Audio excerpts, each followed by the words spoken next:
This is a live look at the Parkland Amphitheater, where tonight there are no strangers, only neighbors who know the pain of what it's like to be a city on a list no one wants to be a part of. A sunset vigil is set to begin shortly. We will bring it to you live once it gets underway. But first, a parent's worst nightmare setting in as reality today. 17 people shot and killed and at least a dozen others injured. I want to pay homage to these families and to the victims. Carmen Schentrup, Meadow Pollock, Peter Wang, Nicholas Dworet. This evening, we have learned the names of all 17 victims taken from us far too soon. And these are just some of their faces. Jamie Glutenberg's father writing on Facebook, "We lost our daughter and my son lost his sister." 14-year-old Martin Dupuis was a freshman. His older brother graduated from Douglas High School last year. 14-year-old Gina Montalto was a freshman on the school's winter guard team. Nicholas Dworet had just received a swimming scholarship to the University of Indianapolis.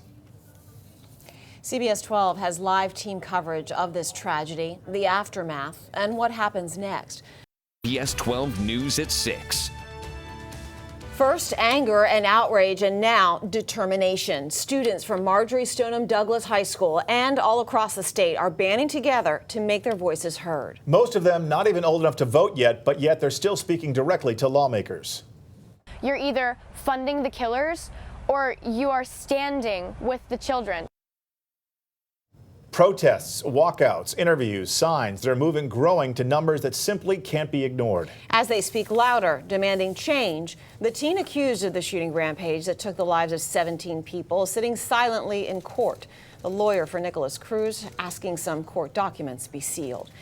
Tonight, CBS 12 has team coverage of the Parkland school shooting. Tonight, the calls from Florida to Washington, D.C. to end gun violence and how our teens are making a difference. We begin with CBS 12's Yeremi Farinas, who is live in Delray Beach for us tonight, where right now hundreds are rallying for change. Yeremi? Stepping up to save lives, a Parkland 15-year-old is being hailed as a hero for taking action while bullets were flying. Broward County Sheriff Scott Israel paying a visit to Anthony Borges, still in the hospital recovering from his brave action. The 15-year-old put himself in danger while attempting to shut and lock his classroom door. He was shot 5 times, including in both legs and the back, and will require more surgery before he's released. High school students in Boca Raton are using the written word to incite action. CBS 12's Kristen Chapman shares their new plan to sway members of Congress to make improvements that will keep them safe. Students who lived through the shooting at the high school have a message for the president. Do something. Do something right for this world to change. Why did this 19-year-old have to have a freaking rifle in his hand and go into that building and kill my friends?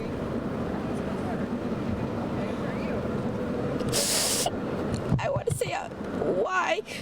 Why?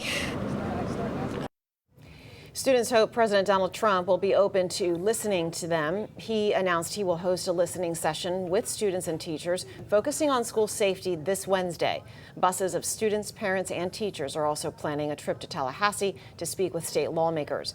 And CBS 12 will be there. We'll be traveling with those families and teens to see their work at the Capitol, and we'll bring you live reports this week. Parents teaming up with their children for this protest in Broward County. Dozens lined the streets holding signs and demanding change outside their school in Plantation. This isn't the only action they will take. Students are also already planning a nationwide anti-gun violence demonstration set for March 24th. Tonight, Governor Rick Scott under fire for supporting gun rights groups like the National Rifle Association. Right now, he remains on a list of tentative speakers set to appear at the NRA Annual Leadership Forum in May. Today, CBS 12 contacted the governor's office to confirm his attendance. They sent back a statement saying no decision has been made yet. This is CBS 12 News at 6. Their families, their friends, their community. Tonight, we are learning just how deep the tragedy at Marjory Stoneman Douglas cuts. Many of the first responders and officers who put their lives on the line to stop the shooter grew up in Parkland, and some have personal ties to the school. They're my family. Not only my family, my personal family, but the Douglas people. Yeah. Those are kids that, and teachers and staff that I've known for years. And And for that emotional officer, an extra incentive to rush into danger. His wife works at Douglas, and the heroic coach that helped save lives, Aaron Feist, is his son's football coach. New tonight, a plan of action from the highest powers in the state of Florida. 3 steps the governor vows to take to make sure a tragedy like this one never happens again. 3 steps that could impact every single school in the state of Florida. 3 steps that could help children feel safe again while also getting an education. CBS 12 has team coverage of the Parkland school shooting, from details on the governor's action plan to how first responders say they're coping, and the emotional first day back at campus for teachers and staff. We begin tonight with CBS 12's Mike Magnoli, who joins us live. Mike. Tonight on CBS 12, more bloodshed on Brightline. Breaking right now, the calls for change that could halt the new service altogether. Home surveillance cameras like this can help detectives catch crooks, but they need your help to do it.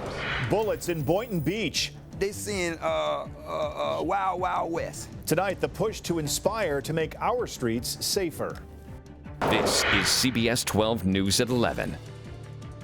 Right now, a big chill. The temperature's tanking. The system pushing cold air our way, producing snow in Raleigh, North Carolina. And check this out, ice in Pensacola today, and that cold blast is now making its way south. Right now, a wind chill advisory is in effect for parts across our area. Breaking tonight, tragedy on the tracks again. For the second time in 5 days, a person is struck and killed by a Brightline train. Tonight, we're learning the 51-year-old bicyclist was trying to beat the crossing gate when he was struck. Now, questions surrounding the train's safety and a call to suspend all service. CBS 12's Vincent Crivelli, the first reporter on the scene tonight. He joins us live from Ocean Boulevard in Boynton Beach with more on these breaking details. Vince? Senator Bill Nelson also calling for an investigation into Brightline safety. In an open letter to the Department of Transportation, Nelson says he wants details from the NTSB about what's being done to address safety at rail crossings. He says Florida is among the top 10 states for fatalities and collisions on the rails. CBS 12, the first to alert you to this story. Download our news app for push alerts sent straight to your phone. And CBS 12 News this morning will be live along Brightline's tracks tomorrow morning beginning at 4:30 a.m. Breaking right now, the search for a plane that went off the radar near the Bahamas tonight. The Coast Guard says the twin-engine Piper Aztec never arrived at its destination. 6 Bahamians are feared dead after at least 2 bodies were discovered nearby. A small debris field was also found near Andros Island where that plane took off from. Officials say there was fog and low visibility at the time of takeoff. A pint-sized porch pirate busted. Police say a homeowner surveillance camera helped catch the woman who used this little boy to steal packages in Orlando.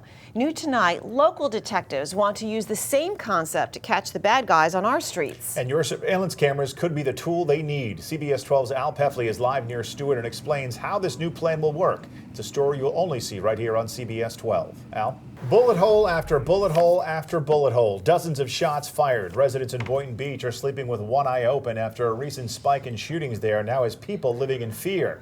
9 shootings this month so far, which comes out to an average of 1 every other day. 4 of those shootings in a matter of minutes last night. The gunfire spanning a 1-mile radius. Tonight, city leaders say enough is enough. CBS 12's Luli Ortiz is live with a local minister's push to break the cycle. Luli? Right now, I couldn't thank CBS 12 enough. CBS 12 gets results so a local family can bury the son they lost to the flu. Gusty winds and dangerous seas. The next weather maker that's going to change your weekend weather for the worse. An elderly man killed in cold blood outside his country club neighborhood that sees little to no crime. Tonight, the hunt for answers and why police are tight-lipped about this case. This is CBS 12 News at 11. Tonight, a local family braces itself for something no parent should have to do. They must bury their son tomorrow. And they tell CBS 12 News 12-year-old Dylan Winnick died from the flu, but despite generous donations to help pay for the funeral, they ran into roadblocks trying to access the funds. The family turning to CBS 12 for help, and tonight we got results. CBS 12's Al Peffley is live outside Dylan's home in suburban West Palm Beach with how he made it happen. Al? The flu is getting worse in Florida. The Department of Health releasing this map, which shows an increase in flu activity for nearly every county in the state. This is the largest number of outbreaks to be reported in a single week since the start of the season. School closed and classes canceled in one Florida school district because so many students are sick with the flu. Gulf County schools brought teams in to clean and sanitize the schools from top to bottom. Officials hope this will help stop the spread of the virus. More than 20% of the district students were out with the flu this week. If you know what to look for, spotting flu symptoms can save precious time. Medication only works if you begin taking it within the first 48 hours of starting to show flu symptoms. Here are the biggest differences between the cold and flu. Flu symptoms are abrupt and come with a fever that can last days. Flu patients also get the chills and can have severe chest pain. Cold symptoms come on gradually. There's rarely a fever, and patients have a hacking cough, not chest pain. Local hospitals are taking extreme measures to prepare for a flu outbreak if one hits. For details on what they're doing to prepare, go to CBS12.com.